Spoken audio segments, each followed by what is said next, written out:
Hey everyone, it's Abby, and today I want to share with you guys how you can turn your swirls from this into this.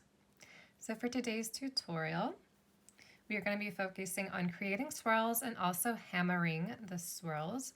So you will need your round nose pliers and maybe your wire cutters too.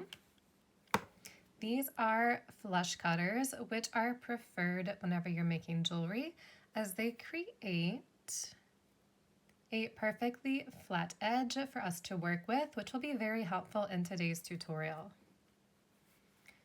You will also need a jewelry hammer. This is a half dome chasing hammer. Half dome means that it has a slight curve, which will help but not fully prevent from us from creating these little cut marks here whenever we're hammering, okay? So it will helps us to prevent the marring of the wire. You can try with the household hammer. I think some people have luck with it, and you know it's better than nothing if you're wanting to try this technique on your jewelry making journey. This hammer right here is one of the best ones that I've found for a budget price. It's by Beadsmith. I think I got it on Amazon, and it's not the best jewelry hammer ever, but it lasts long enough for the price that I've paid for it. You will also need a hammering surface, okay? You can't just use this on a table, and you want to make sure that the surface is smooth, okay? Because any little dents, scratches, anything that's on this or your hammer, they are going to be transferred to your metal, okay? So mine are a bit old, they need to be replaced, but this is just something to keep in mind whenever you are hammering, especially if you're hammering on a gritty surface. You're gonna see all of that texture embedded in the wire after you finish. So having a nice smooth surface to work on is very, very important when hammering metal. If you have downstairs neighbors, I also recommend a dampening block. This is just something that you put underneath to help absorb some of the noise, or you can use kind of like a cushiony pad like I have here. To be honest, most of the time I just balance my hammering block on my leg because my leg is way more cushiony than anything else in my studio. And that absorbs a lot of the sound and the ricochet sounds, especially because I do have a small baby in the house, and I also have a downstairs neighbor that I want to stay on her good side. So for today's tutorial, I am just going to be working with 0.8 millimeter 20 gauge wire. You can hammer any gauge wire that you want to. Anything below, I'd say 24 gauge, you're kind of looking at damaging the strength of the wire.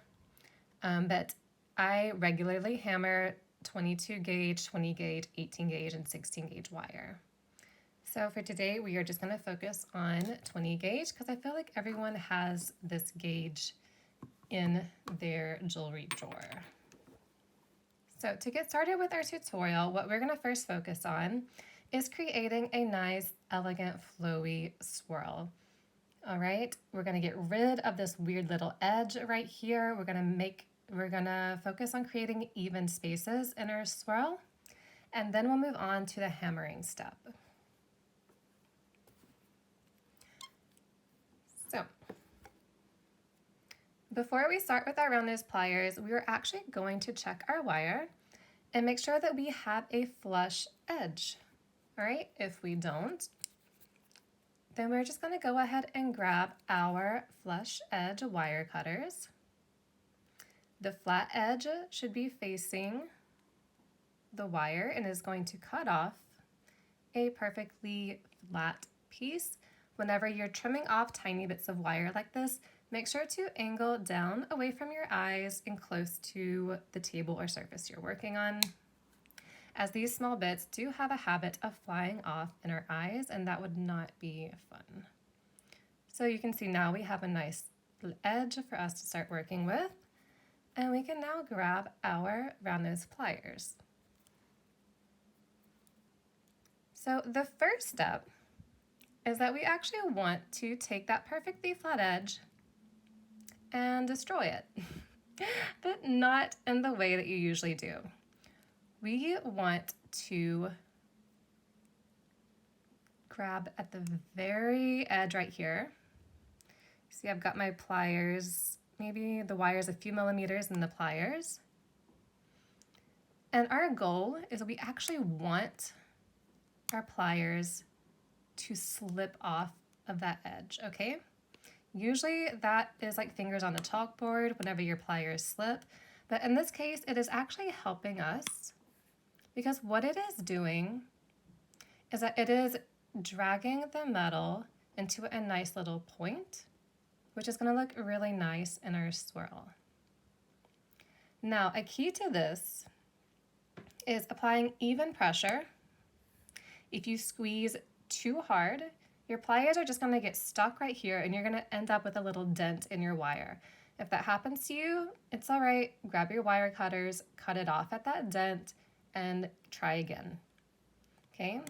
This beginning part right here may take you a few tries. You may spend the entire day trying to do this. It's all right. It's a learning process. Okay?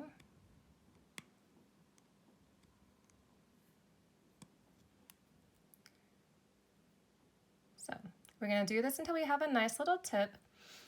One other thing that may happen is that you may pull the metal a bit too much to where it looks jagged.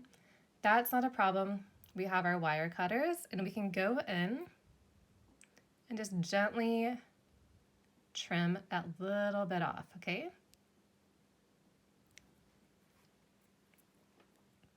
So after we've created a nice pointy edge right here that looks nice and smooth, we are going to start working on our swirl. Okay, so again, I'm not using the teeny tiny tip yet. I am just going to still position my wire like a few millimeters in, and keep in mind that everyone's round nose pliers do have different millimeter width jaws. Like maybe yours are a bit thicker at the bottom. So just use your judgment whenever it comes to this step right here. All right. So we're gonna grab that tip and applying firm but even pressure. So remember, we don't want to create a dent in the wire.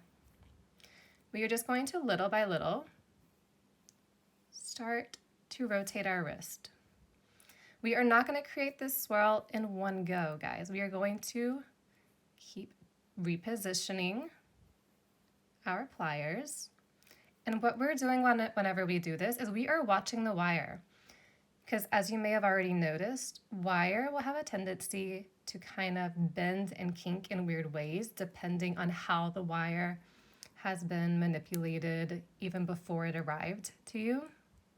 Sometimes you'll have like a random hard spot that'll give a weird kink. So we just want to keep an eye on the wire and little by little create this swirl. Okay. So I'm just repositioning my pliers.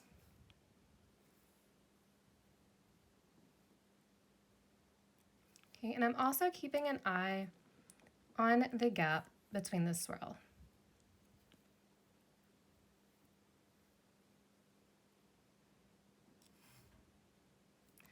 All right, and I know that you may be thinking this is a painfully long process, but this is just how it goes. Sometimes whenever you want something done in a really nice way.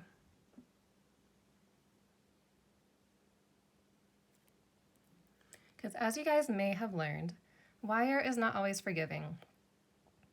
If we make a wrong move and we dent the wire, kink the wire, it means starting over, and that takes so much longer than just taking your time and doing something little by little, okay?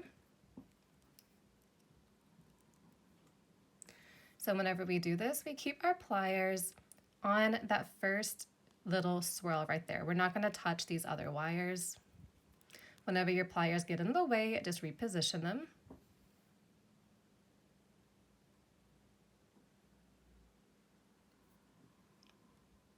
Okay. Now, if yours isn't quite looking like mine, don't panic, okay? If you notice that the spacing isn't quite even, you can push and pull. Sometimes you may need to go in and give like a little squeeze like that to create a more even space on one side. All right, take your time and make tiny manipulations. And then whenever you are ready, we're going to go to the next step of hammering our swirl. If you notice that your swirls look like this after hammering, it's probably because you are hammering all over at the same strength. So what I like to do is, oh, that's not the right one.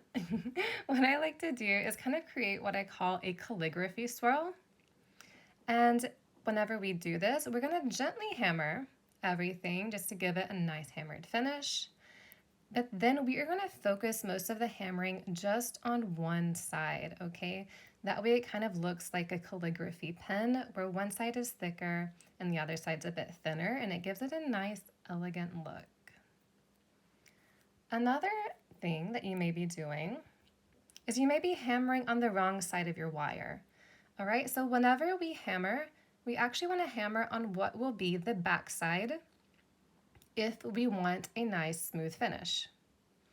All right, if we want it to have little dimples in it from the dome of the chasing hammer, then we can hammer on the front side. So that is something that you need to decide right now if you want it to have a nice clean finish, or if you want it to have little dimples, which can kind of create a nice sparkly look, and it works well for rustic designs too, where you want something to really look handmade.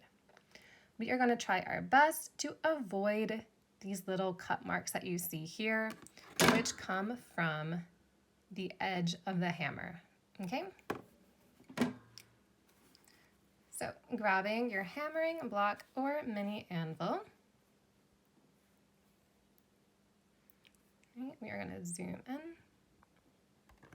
So we have our jewelry hammer, and whenever we're hammering, we want to try our best to keep the head of the hammer flat against the surface. Any small angle that we make is what's going to create those little jagged marks on the wire that come from the edge of the hammer. So the dome of the hammer does help prevent making these marks, but it's not a foolproof method, all right? So you do need to have some practice and control in hammering flat, straight on to the surface of your wire. We're going to start by just gently hammering all over. And I'm going to start by saying that I know a lot of videos will tell you that chasing hammers, you are supposed to hit and swipe, gentle movements like this. I do that in some of my techniques, but honestly, I'm a bit lazy and I don't do that most of the time, and I don't notice that big of a difference either. The most important thing that I've noticed is to just keep the hammer moving, all right? We don't want to focus too much on one area before we move on to the next, because that's what's going to create a blotchy look on our wire, okay? So let's get started. I'm just going to gently hammer all over the design, okay?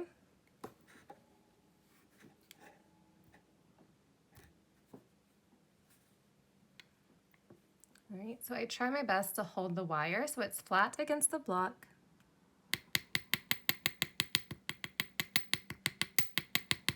And as you can see, I'm constantly moving the hammer around.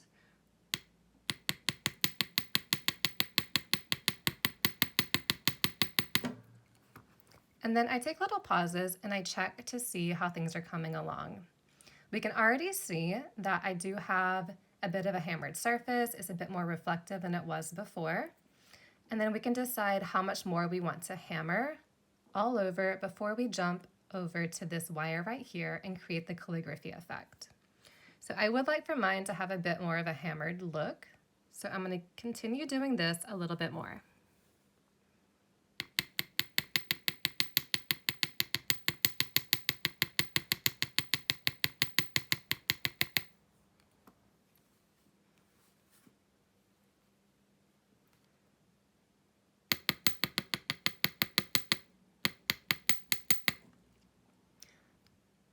All right, so this is what it looks like on the front of the design. And now we're going to focus the hammering on this outside curve right here. So I'm going to flip my design back over.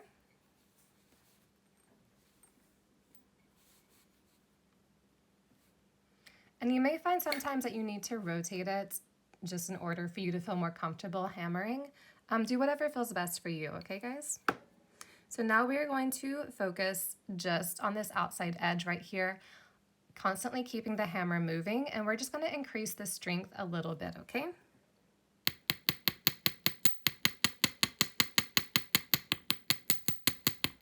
All right, so I'm going to gradually increase the strength.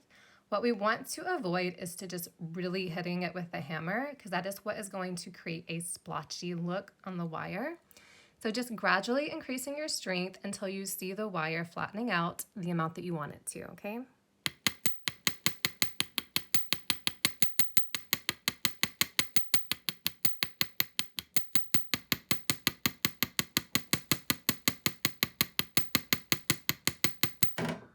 All right, let's take a quick look.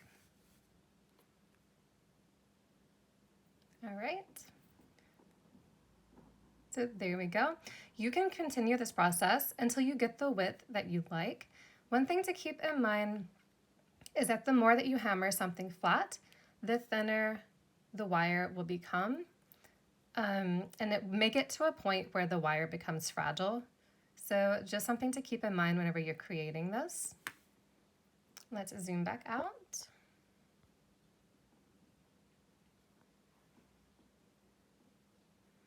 All right, so this is what it looks like. This is the front side. And then if you prefer this side with the little dimples, you can also choose that side.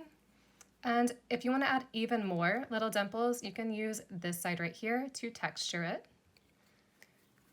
But for now, we have our calligraphy swirl, and that is how you do it.